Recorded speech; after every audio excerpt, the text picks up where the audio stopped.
காய்கறி kitchen rice. நம்ம வந்து ஈரல் கிரேவி பண்ண போகிறோம். ஃபஸ்ட்டு எண்ணெயை ஊற்றி மிளகை போட்டு ஆனியன் போட்டாச்சு.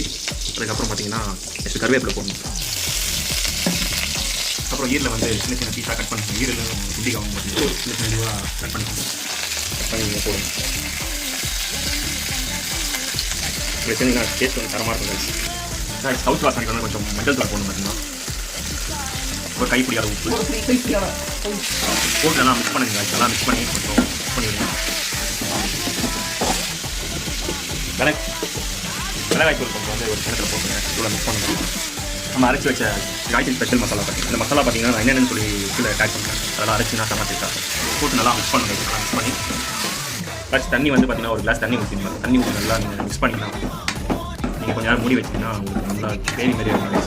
மறக்காமல் காய்கறி கிச்சனை வந்து சப்ஸ்கிரைப் பண்ணி லைக் பண்ணுங்கள். தொடர்ந்து உங்களுக்கு கீழே கமெண்ட் பண்ணுங்கள் என்ன செய்யலாம் நாட்டி ஸ்டைலில் பார்த்தீங்கன்னா உங்களுக்கு கமெண்ட் பண்ணிங்கன்னா அந்த மாதிரி வீடியோ நம்ம நெக்ஸ்ட் வீடியோ. தேங்க்யூ ஃபார் வாட்சிங்.